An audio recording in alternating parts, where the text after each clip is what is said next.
right. If you're just joining us, you're listening to America's Voice Now. We are reading a list of 100 companies that have once again betrayed the American consumer, the people that actually have made their businesses successful. They're calling up and sending a letter to John Boehner and Nancy Pelosi insisting that they pass immigration.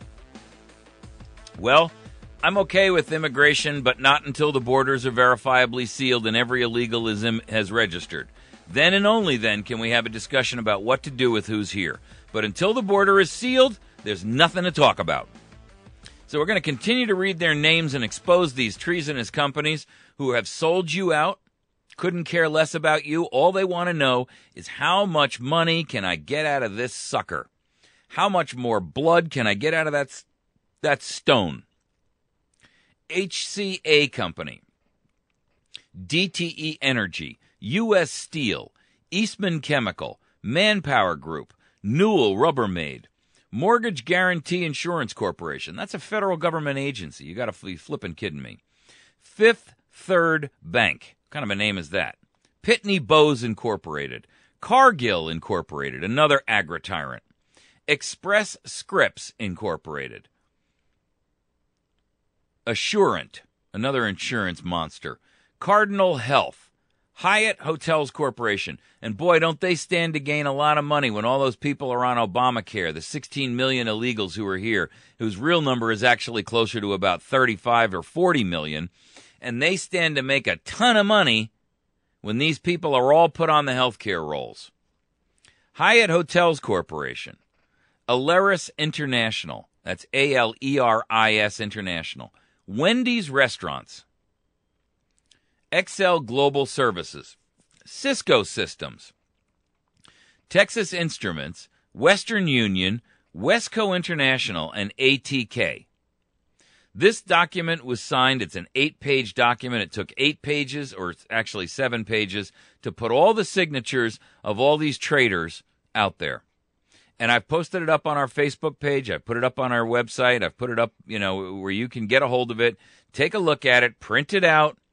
And then what I would do if I were you is any one of those companies that you're using knowingly, stop using them. Call their headquarters and send them a letter and send it to their legal department and say, I'm shutting off my service with you because you have betrayed me. You have betrayed this nation that has made you successful. You have betrayed the consumers who have purchased services and products from you, and you have betrayed your own employees. All those millions of employees that all those companies laid off, now they want free or dirt cheap illegal immigrants to fill the bills. That's what they're doing, guys. That's what this is about. You're talking about millions of Americans were laid off over the course of from 2012 onward. And these same companies are now demanding immigration reform so that they can get new hires cheaper than the people that they had. And that shows you what Obama and his treasonous administration are really all about. That's the truth. Everything else is marketing and lies. And you better start waking up to the realities of this thing. That is the truth. All right, we're going to talk about Putin and Syria because, over the past literally 2 weeks, we've gone from being a world leader to a world laughingstock over the Syrian thing.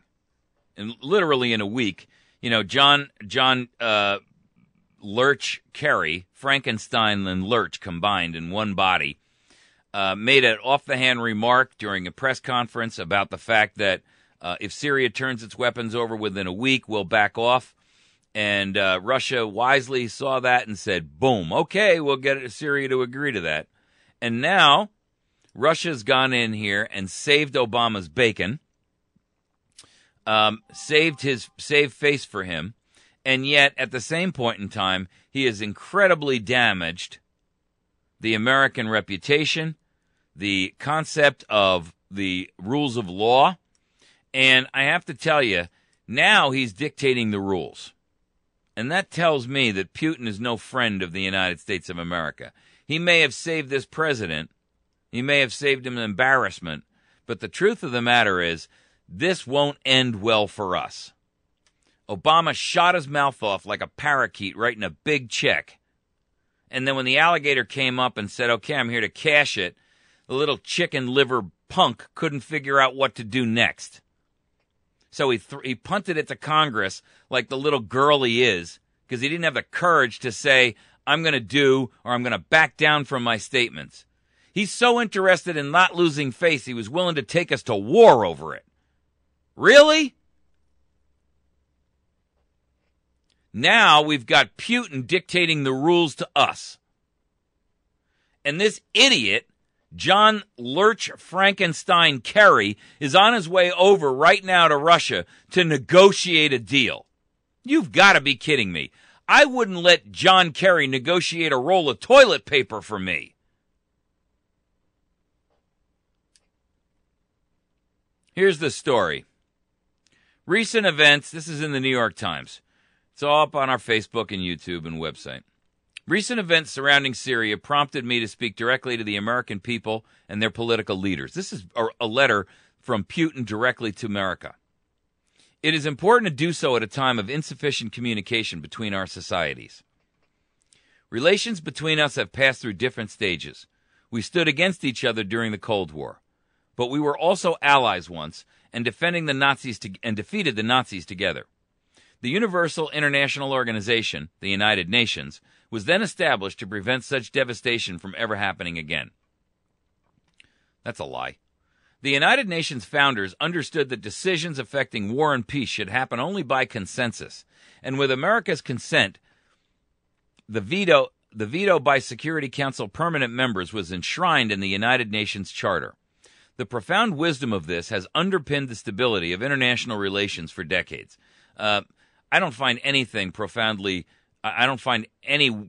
wisdom within any of the people that are involved, either directly or peripherally involved with the United Nations. No one wants the United Nations to suffer the fate of the League of Nations. The hell we don't. Which collapsed because it lacked real leverage. The United Nations is probably the most impotent organization on the planet. All right, I gotta stop commenting because you won't know what he's talking about and what I'm talking. No one wants the United Nations to suffer the fate of the League of Nations, which collapsed because it lacked real leverage. This is possible if influential countries bypass the United Nations and take military action without Security Council authorization. The potential strike by the United States against Syria, despite strong opposition from many countries and major political and religious leaders, including the Pope, will result in more innocent victims and escalation, potentially spreading the conflict far beyond Syria's borders. A strike would increase violence and unleash a new wave of terrorism.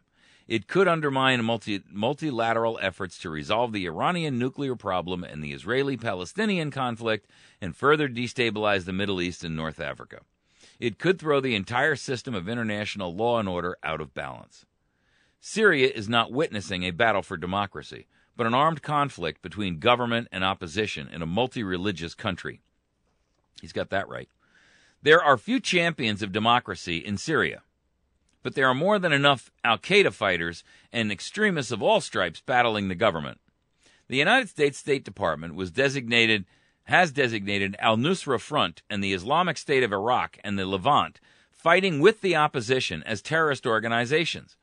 This internal conflict, fueled by foreign weapons supplied to the opposition, is one of the bloodiest in the world.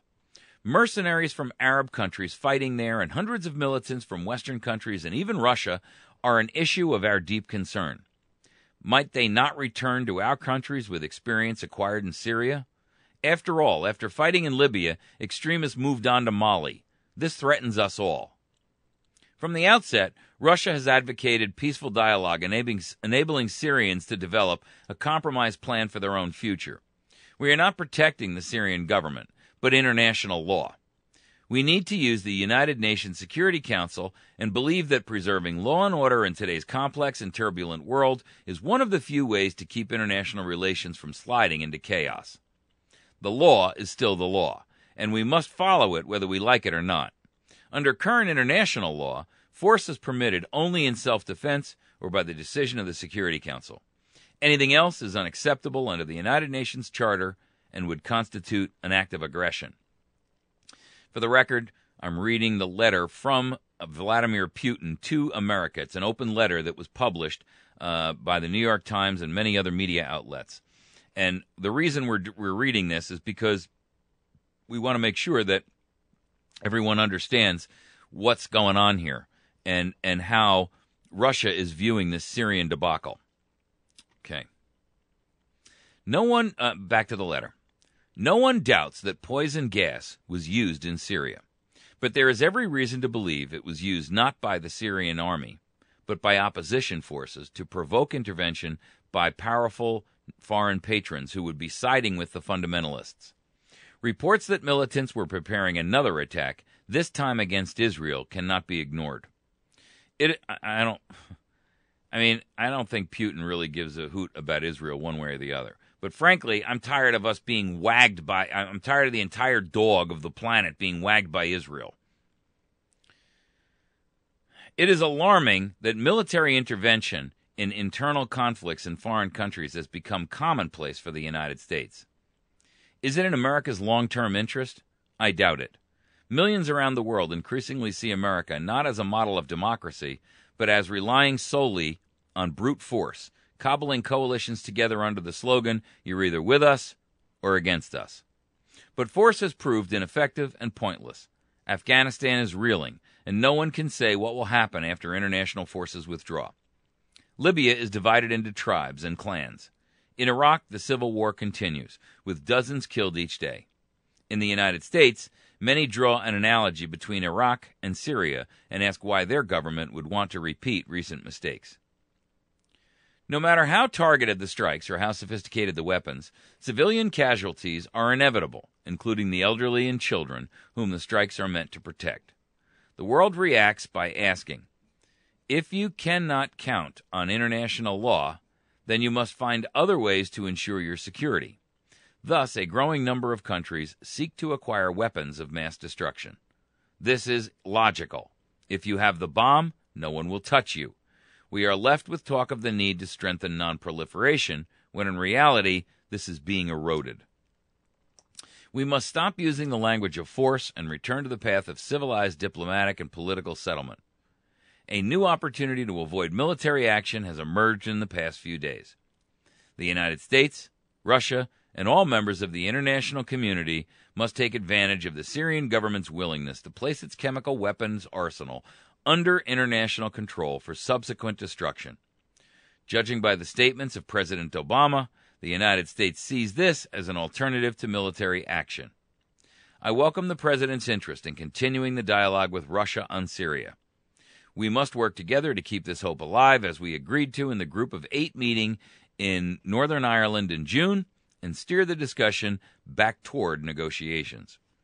If we can avoid force against Syria, this will improve the atmosphere in international affairs and strengthen mutual trust.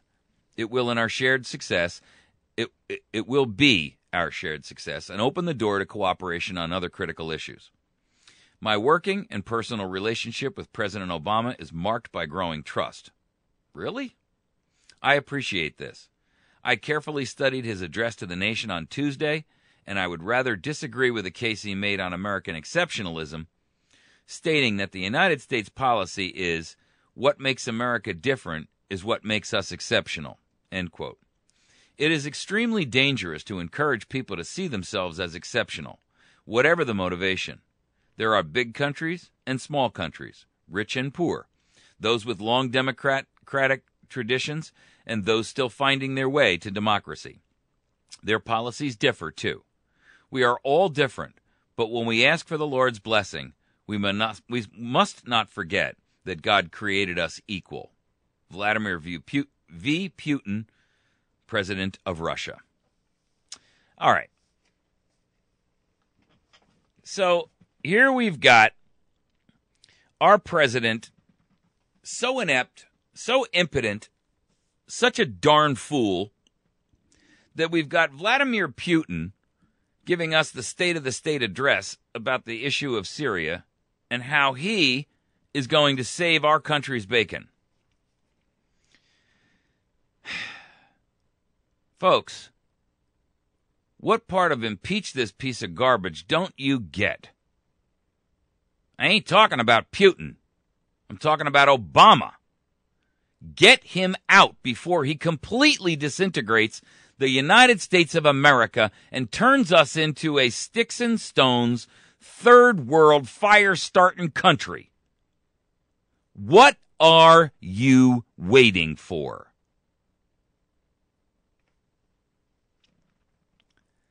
The truth is, this letter, first and foremost, is not accurate in a lot of ways. And it ends on a note that I completely disagree with.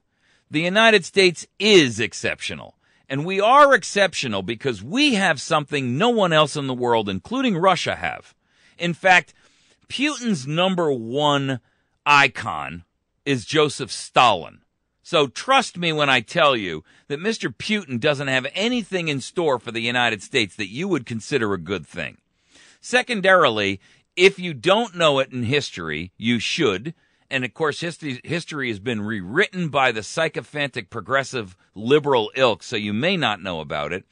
But just before the Reds took over Russia, and this was for months now, before the actual 1917 rebellion, before that occurred, the Tsar had actually abdicated his throne to a constitutional government group that was planning on creating and writing a constitution that was patterned and written and copied off of the United States Constitution.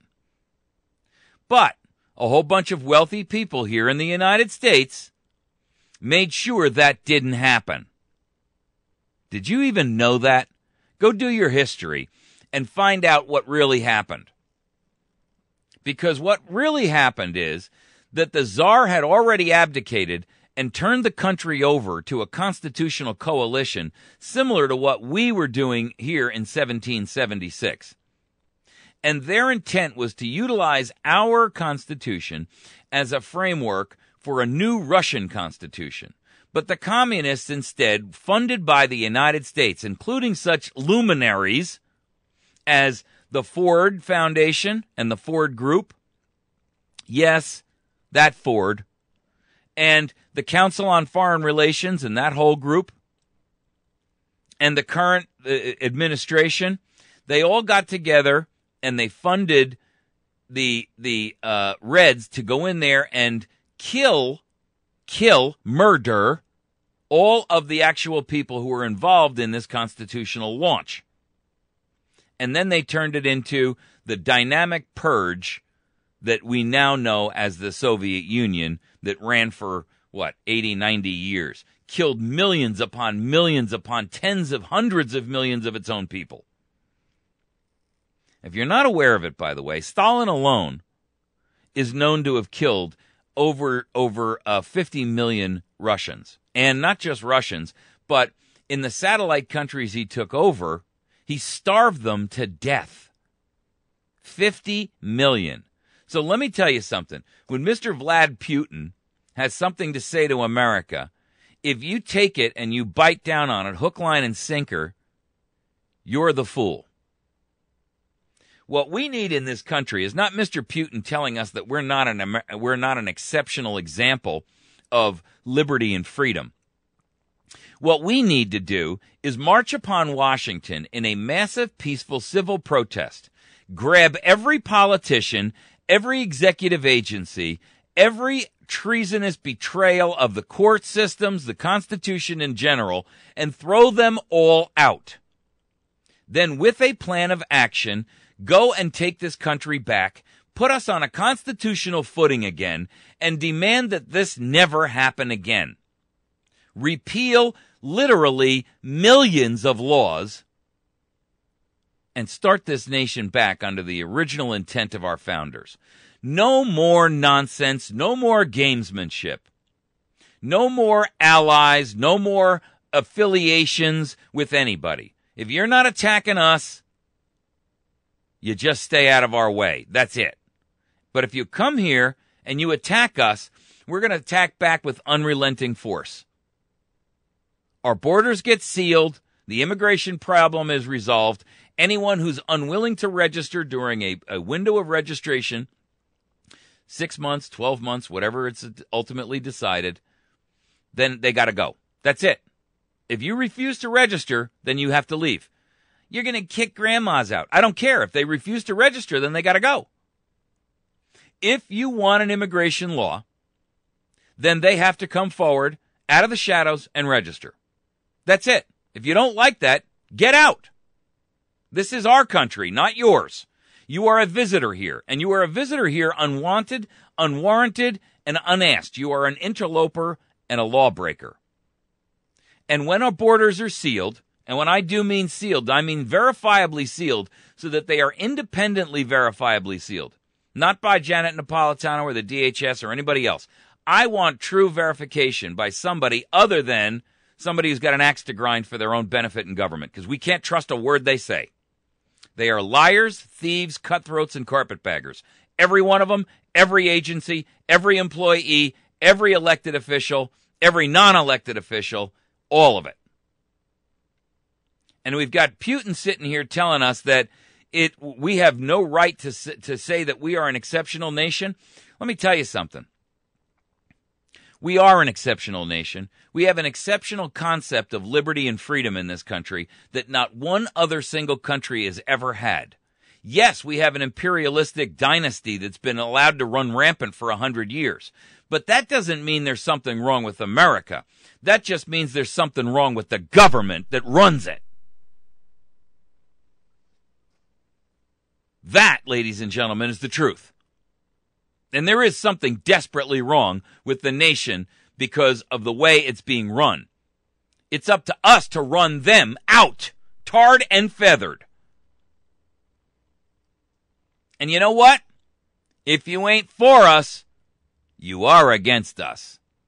I declare that should be the logo and the slogan for every patriot. Never call yourself a conservative again. You're a patriot first and foremost, and that's all you are. And the slogan is simply this: you're either for us or you're against us. There's no gray. And as far as immigration goes, here's the rules. No immigration bill passes until the borders are independently and verifiably sealed, and every illegal in the nation has registered and voluntarily come forth out of the shadows. After that, we'll deal with you. I'm not saying we're going to kick you out if you register. But if you don't register, you're guaranteed to go. You don't like that policy? I don't know what else to suggest to you. But I can tell you this. All those nations that have allowed wide open immigration and multiculturalism, they're all falling apart like houses of cards right now. Norway came out the other day and threw out their liberal government and put in a brand new conservative government. You know what their excuse was? They've had it with immigration, and they've had it with multiculturalism, destroying the fabric of their society and their nation and their rule of law. Australia the other day tossed out all of its liberals and put in a brand new guy who was an ultra-conservative. Australia. You know what his statement was? Australia is under new management. You see, here's the truth, people. This is what the sycophantic media and the Ministry of Propaganda will never let you know about. Iceland did it too. And yesterday, Hungary came out and tossed the central banks out of their country. It's happening everywhere. Nation states and people are rising up to take back freedom and liberty. But they don't want you to know it. They don't want you getting any ideas. So get off the Prozac. Get off the whatever other psychotic medication you're on, your ADHD medicine. There's no such thing. Stop letting somebody buffalo you. Wake up, smell the coffee. Get off the dope. Legal or illegal. Stop smoking pot. Stop smoking meth. Stop smoking crack. Stop drinking like a fish. Just call it a day. Be sober and do the right thing by America. Stand up and be willing to fight. You've listened to America's Voice Now. You can find us on the web at AmericasVoiceNow.org. You can find us at Facebook at Facebook.com/America's Voice Now. You can find us on YouTube at youtube.com/America's Voice Now. You can also catch us on our live dial-in telephone number at area code 712-432-5339 or 213-992-4323. Those lines can be used 6 to 8 Central Time and AM and PM to listen to America's Voice Now. You can also find every show we do right up there on YouTube at youtube.com/America's Voice Now. Find one, listen, share with everybody you know. We'll be back tomorrow morning bright and early with some new information about what's going on.